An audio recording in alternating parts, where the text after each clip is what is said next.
नमस्कार सगळ्यांना. श्री स्वामी समर्थ. मी स्वप्ना पुन्हा एकदा माझ्या यूट्यूब चॅनलमध्ये तुमचं सगळ्यांचं खूप खूप स्वागत करते.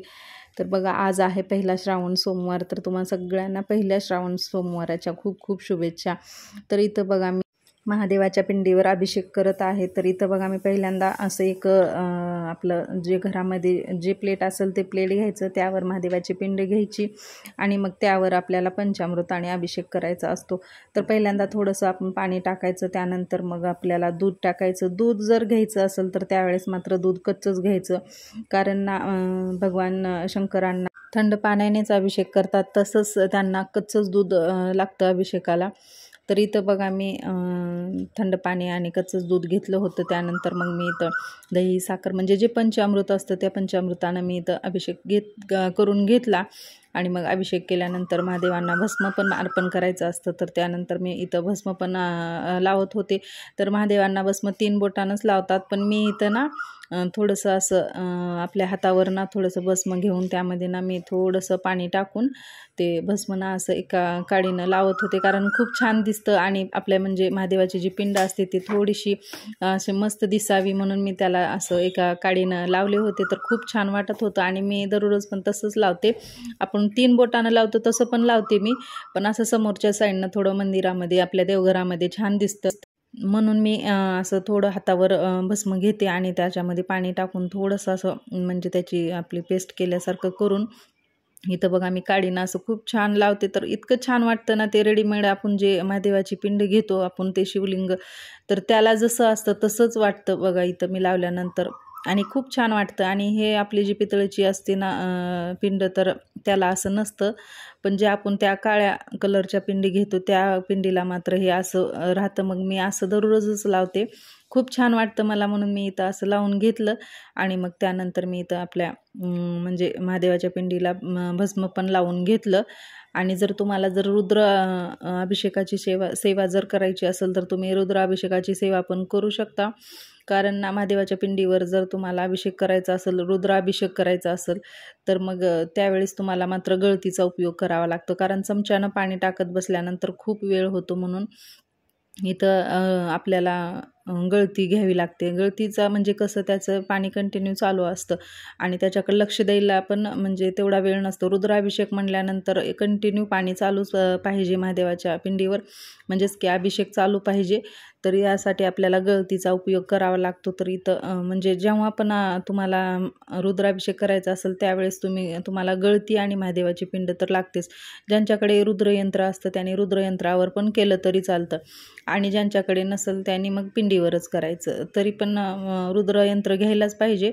तर बघा इथं मी त्यानंतर मग मी इथं शिवमठ जे असते ते शिवमठ वाहिली. आणि शिवमठ वाहताना कधी पण ना शिवमठ हे म्हणजे कोरडं धान्य घ्यायचं नाही, त्याला थोडंसं ओलं करून किंवा असं भिजवून थोडंसं डाव्या हातानं उजव्या हातामध्ये पाणी ओतून मग ते धान्य ओलं करूनच मग महादेवाच्या पिंडीवर शिवमूठ व्हायची. आणि शिवमूठ म्हणताना एक मंत्र पण म्हणायचा असतो, तर तो मंत्र पण म्हणायचा आणि मग त्यानंतर शिवमूठ व्हायची.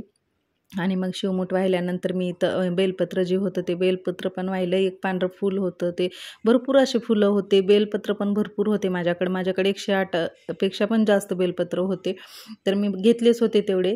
आणि इथं बघा मग त्यानंतर मी बेलपत्र वाहिलं आणि पांढरं फूल, मग इथं माझ्याकडं धोत्र्याचं फळ पण होतं आणि धोत्र्याची फुलं पण होते.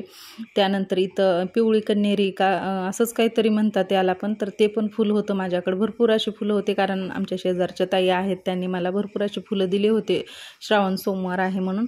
तर मी इथं त्यांच्याकडून फुलं आणलेले जेवढे होते तेवढे मी इथं वाहिले. तर इथं माझ्या ताटामध्ये ना थोडंसं असा उंच भाग आहे सेंटरला, तर त्यावर मी पिंड ठेवले होते तुम्हाला दाखवण्यासाठी. तर ते असं व्यवस्थित अशी बसतच नव्हती. पुन्हा मग थोड्या वेळानंतर बसली ते. मग त्यानंतर मी सगळी पूजा आवरून घेतली, कारण दुसरा ताट होतं ते खूप मोठं होतं आणि मी दरवेळेस त्याच्यामध्येच करते, पण इथं कॅमेऱ्यामध्ये ते ताट असं पूर्ण मोठं दिसत नव्हतं, म्हणून मला इथं मोबाईल पण सेट करून घ्यायचा होता. म्हणून मी ह्या छोट्या ताटामध्ये पिंड ठेवली होती, तर ते म्हणजे सारखं असं हलत होती. तर इथं बघा त्यानंतर मी माझ्याकडे होते ते बेलपत्र ठेवले, फुलं अर्पण केले आणि मग त्यानंतर मी तुम्हाला असं पूर्ण असा लुक दाखवत होते.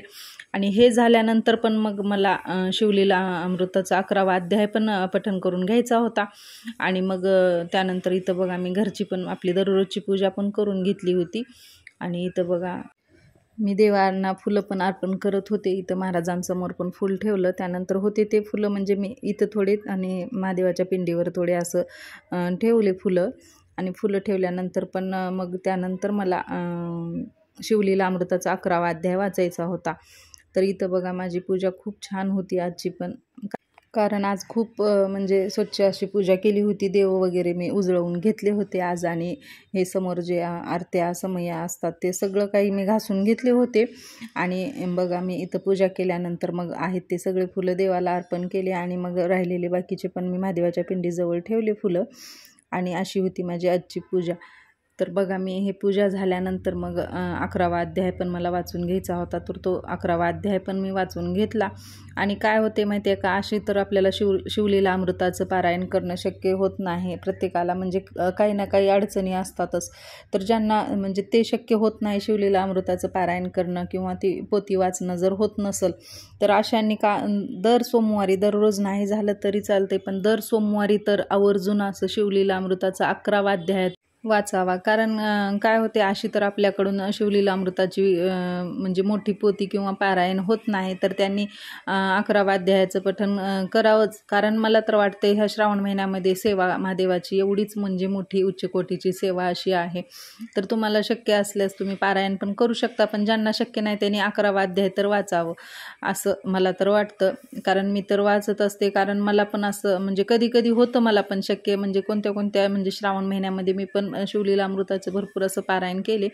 पण ह्या वेळेस काय म्हणजे मला शक्य झालं नाही. तरी बघू, आणखीन 1 महिना बाकी आहे. झालं तर मी नक्की तुमच्यासोबत शेअर करीन. पण मला म्हणजे 11वा अध्याय वाचायचा होता तर तो मी वाचन करून घेतला.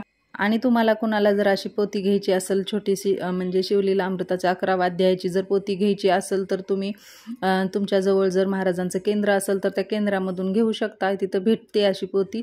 आणि त्यानंतर बघा आपली जी नित्यसेवेची पोथी आहे त्याच्यामध्ये ना इथं श्री शिव अष्टोत्तर नामावली असते. तर ती शिव अष्टोत्तर नामावली म्हणत आपल्याला 108 बेल व्हायचे असतात शिवपिंडीवर.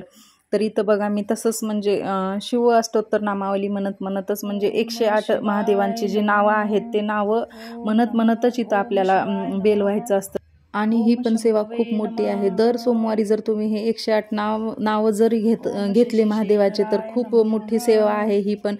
तर तुम्हाला जर काही शक्य नसेल तर तुम्ही 108 नावं, कालभैरव अष्टक असं जरी म्हणलं तरी चालतं. आणि हे 11वा अध्याय तर तुम्ही वाचाच, कारण तो पण खूपच महत्त्वाचा आहे.